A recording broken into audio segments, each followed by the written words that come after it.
अस्सलाम वालेकुम and good evening. Welcome to my channel and welcome to another video. आज जो है मैं बात करने जा रही हूँ स्लीप पैरालिसिस के ऊपर। स्लीप पैरालिसिस यानी कि एक ऐसी कंडीशन होती है जब सोते वक्त जो है वो हमें सम टाइम इस तरह से फील होता है कि शायद हमारे ऊपर जो है या कोई बहुत ही मतलब एक किस्म की एक बहुत ही हॉरर किस्म की सिचुएशन होती है कि उस टाइम ना तो हम अपने आप को जो है वो नींद से जगा पाते हैं, ना ही जो है हम उस सिचुएशन से खुद को भगा सकते हैं। ठीक है, मतलब बचा भी नहीं सकते हम। एक किस्म का हमारे ऊपर प्रेशर होता है, जैसे समटाइम ये लगता है कि कोई हमें जो है वो बहुत बुरी तरह जो है वो गला दबा रहा है या फिर कोई मार रहा है या फिर बहुत ही प्रेशर है हमारे चेस्ट के ऊपर सीने पे, जिसकी वजह से हमारी ना आवाज़ निकल रही होती है और ना ही हम जो है वो किसी भी तरह नींद से जाग रहे होते हैं। हमें लग रहा होता है वो एक्चुअल में होता है, लेकिन वो सब चीज़ें नींद के अंदर हो रही होती हैं।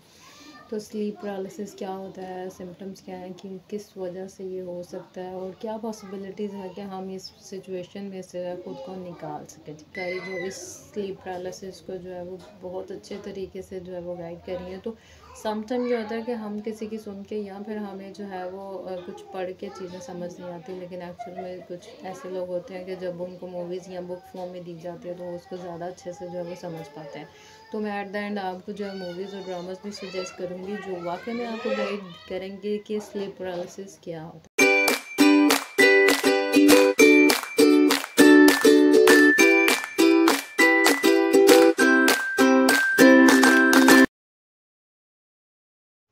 स्लीप पैरालिसिस जो है वो एक ऐसी कंडीशन है जिसके दरमियान जो है आप कॉन्शियसनेस में होते हैं, लेकिन जो है आप अपने आप को जो है मूव नहीं कर पाते। ये उस टाइम होता है जब आप सोने और जागने के दरमियान की कंडीशन में होते हैं, और इस कंडीशन में आप ना तो बोल पाता इंसान और ना ही वो अपने आप को मूव कर पाता है कुछ टाइम के लिए। और सम टाइम ऐसे फ़ील होता है जैसे कोई बहुत ही ज़्यादा प्रेशर आपके ऊपर है, और सेंस ऑफ चोकिंग मतलब कि जैसे दम घुट रहा होता है आपका, जैसे कोई आपका गला दबा रहा होता है। ऐसी सिचुएशन जो है वो स्लीप पैरालिसिस के दरमियान आप फेस करते हैं। अगर हम इसके काजेज़ की बात करें तो मेन चीज़ है लैक ऑफ स्लीप, कि जब आप सो ही नहीं प्रॉपर पा रहे, आपको मैक्सिमम 6 से 8 घंटे की नींद पूरी करनी है लेकिन आप नहीं कर पा रहे, उसकी वजह से भी आपको ये चीज़ें फेस करनी पड़ती है। फिर आपका एकदम से नींद का स्केड्यूल चेंज हो जाता है। और मेन चीज़ होती है मेंटल कंडीशन, आप बहुत ज़्यादा स्ट्रेस ले रहे हैं और उसकी वजह से जो है आपको स्लीप पैरालिसिस होता है। और ये समटाइम जो है हम जब बिल्कुल स्ट्रेट बेड के ऊपर लेट के सोते हैं तब भी हमें स्लीप पैरालिसिस होते हैं। जब हम मेडिसिन या हम कोई ड्रग वगैरह ले रहे होते हैं उसकी वजह से भी स्लीप पैरालिसिस होती है। और नार्कोलेप्सी भी एक ऐसी स्लीप प्रॉब्लम है जिसमें आप प्रॉपर अपनी नींद पूरी नहीं कर पा रहे और आप दिन टाइम में भी ऐसे फील कर रहे होते हैं कि जैसे आपको सोना है और आप बिल्कुल नींद की इस कंडीशन में है। तो इस कंडीशन में भी आप जो है most of the time sleep paralysis को फेस करते हैं। अगर सिम्पटम्स की बात करें तो हमें सोते वक्त ऐसे होता है कि हम बिल्कुल हिल नहीं पा रहे होते और हम बोल नहीं पा रहे होते, किस्म हमारे ऊपर प्रेशर होता है और हेलुसिनेशंस होती हैं, यानी कुछ चीज़ें अजीब अजीब सी नज़र आती हैं। हार्ट रेट हमारा बढ़ जाता है और हमें एक किस्म का फोबिया होता है, और फेयर की वजह से और स्ट्रेस की वजह से हमारे साथ ये सारी कंडीशन जो है वो हो रही होती है। सिंपल फॉर्म में हम ये भी कह सकते हैं कि ये फोबिक कंडीशन होती है, यानी एक किस्म का डर होता है जो हमारे अंदर होता है, और उसकी वजह से जो है हम उसकी वजह से भी हम स्लीप पैरालिसिस में से जो गुजरते हैं। अगर हम डायग्नोसिस की बात करें तो डायग्नोसिस में है कि स्ट्रेस हमें फील करना पड़ता है की वजह से हम एंग्जायस होते हैं, और वजह से हमारे माइंड पर जो है डिस्टर्बेंस जो हमारी को भी डिस्टर्ब होती है। वहाँ दिन में थकान रहती है, उसकी वजह से हमारा स्ट्रेस और पेन और स्ट्रेस की वजह से जो है हमें स्लीप पैरालिसिस। तो स्लीप पैरालिसिस के ट्रीटमेंट की बात अगर करें तो सबसे ज़्यादा ज़रूरी नींद। तो नींद के लिए जो है एक अच्छी रूटीन सेट करनी पड़ेगी और एक अच्छी जगह जहाँ पे हमें सुकून की नींद आए। अगर कोई आग वगैरह, कोई कैफ़ीन या फिर कोई ऐसी मेडिकेशन जो आप अनकॉन्शियस करती है वो लेते हैं तो अवॉइड करें कि आप सोने से पहले वो ना लें, ठीक है। और एंटी डिप्रेसेंट वगैरह जैसे होती हैं ये सारे, ठीक है। जब तक की नींद रूटीन नहीं होगी तब तक आप पर स्लीप नहीं आएगी। आप 6 8 घंटे सो नहीं पाएंगे, आपका जो है लेवल भी कम नहीं होगा और उसकी वजह जो है आपको स्लीप पैरालिसिस होती रहेंगी। अगर हम कल्चरल मिथ की बात करते हैं और फैक्ट की बात करते हैं तो हम वाकई में सुना है कि बस बहुत सारे लोग कहते हैं कि इसको उर्दू दबा कंडीशन भी कहते हैं कि जब हम सोते हैं तो हमारे पे वजन पड़ता है, हम नहीं सकते, बोल नहीं सकते। तो हमें टिपिकल लोग जो है वो यही कहते हैं कि ये तब होता है जब हमारे अंदर जिन या चीज़ें हों या हमारे ऊपर हावी होती हैं तब हम फेस करते हैं। लेकिन साइंस के अकॉर्डिंग अगर किया जाए तो प्रारंभिक एक मेंटल कंडीशन है, तब होती है जब बॉडी जो वो सोते वक्त आपको नहीं कर पाती। स्ट्रेस की वजह भी आपके ऊपर हो सकता है। तो डिनर का टाइम हो गया है, इससे पहले कि मेरे घर वाले मुझे आवाज़ें देने लगे, मैं बस अपना जो है सेल्फ एक्सपीरियंस आपके साथ शेयर करके जो है ये वीडियो एंड करूँगी।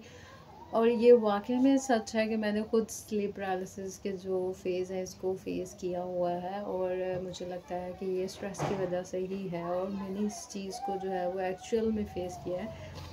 मुझे लगता है ये मैं रीसेंट की बात बताती हूँ, कुछ मैक्सिमम 2 दिन पहले ही ये सिचुएशन मेरे साथ हुई है। और मेरे साथ ऐसे था कि टाइम था इट्स 2:30 रात के 2-2:30 बजे का टाइम था, जब मुझे ऐसे लग रहा था कि कोई चीज़ जो है जिस रूम में मैं सोती हूँ वो बिल्कुल रोड के साथ है। तो ऐसे लग रहा था कि जैसे रोड के बाइक से कोई एक बिल्कुल डार्क सी कोई चीज़ है, जैसे कोई जिन टाइप होता है, वो विंडो के ऊपर जो है वो मतलब विंडो पे मार रहा है कि जैसे वो अंदर आने की कोशिश कर रहा है। और मैं बहुत कोशिश कर रही थी खुद को उठाने की और खुद को बुलाने की कि कुछ मैं बोल पाऊँ ताकि मैं अपने घर में अपने अब्बा को अम्मा को कुछ बता पाऊँ। तो नींद के अंदर ही मैं बड़ी मुश्किल से उठी हूँ, नींद के अंदर ही थी ये सारी सिचुएशन कि मैं बड़ी मुश्किल से उठी हूँ। उठ के मैं दूसरे रूम में गई हूँ, मैंने अपने बाबा को बताया और मैं बाबा को भी ऐसे बता रही हूँ कि मुझसे बोला ही नहीं जा रहा, बिल्कुल नहीं बोला जा रहा। मुझे ऐसा था जैसे मेरे ऊपर बहुत वज़न है और मैं बोल नहीं पा रही, मैं हिल भी नहीं पा रही। फिर मैक्सिमम 2 से 3 मिनट का ही ये फेज़ होता है और उसके बाद मेरी एकदम से आँख खुल गई और फिर मैं बामुश्किल बहुत मुश्किल से जो है मैं सांस तक ले पा रही थी। और फिर उसके बाद जो है जब मैं जाग गई हूँ, फिर मैंने टाइम देखा 2-2:30 बजे का टाइम था, तो फिर मुझे मुझे भी फिर थोड़ा डर लगा। तो फिर मैं उठी, अपने कमरे में से तकिया लिया और मैं उठ के गई मम्मा के पास और मैंने मम्मा कहा मम्मा मैं यहाँ पे सो जाऊँ, फिर मैं मम्मा के साथ सोई हूँ। जस्ट इमेजिन, ये इतनी बुरी कंडीशन हो जाती है कि आप वाकई में जो है एकदम से अपने आप को संभाल नहीं पाते। तो मेरे साथ ये मैक्सिमम 5 दफ़ा हो गया और मैंने एक चीज़ रियलाइज़ किया है कि जब मैं बहुत ज़्यादा स्ट्रेस लेती हूँ, क्योंकि जिस दिन ये हुआ है उससे उसी दिन मैंने बहुत सारी चीज़ें अपने माइंड में सोच रखी थी और बहुत ही ज़्यादा वो स्ट्रेसफुल चीज़ें थी। और इवन मेरे दोस्त ने सोने से पहले मुझसे पूछा भी, देयर इज़ समथिंग जो तुम मुझे बताना चाहो, और मैंने कहा नहीं, बस मुझे सोना है। मतलब मैं किसी से बात नहीं करना चाह रही थी उस टाइम और मैं सो गई। और जब मैं मेरे साथ ये सब हुआ फिर मैंने अगले दिन उसे बताया और उसने मुझे कहा कि माइंड में जब तुम्हारी इतनी चीज़ें चल रही हैं तो तुम कैसे प्रॉपर सो सकते हो। तो बात यह है कि स्लीप पैरालिसिस जो है एक ऐसी कंडीशन है जो हर किसी के साथ हो सकती है, लेकिन कोशिश करें कि आप स्ट्रेस ना लें। जब आप अपनी मेंटल हेल्थ और फिज़िकल हेल्थ दोनों का ख्याल रखेंगे, एक अच्छी रूटीन के साथ जो है अपना दिन एंड करेंगे, तो आपको बहुत अच्छी नींद भी आएगी और आपको स्लीप पैरालिसिस वाली जैसी चीज़ें भी नहीं आएंगी। और ये वाकई में बहुत डरावनी चीज़ें हैं सच में। तो आज के लिए यहीं तक बहुत है और मैं अब जाती हूँ डिनर करने। अपना ख्याल रखिएगा, ठंड से बच के रहिएगा, दुआ में याद रखिएगा। अल्लाह हाफ़िज़।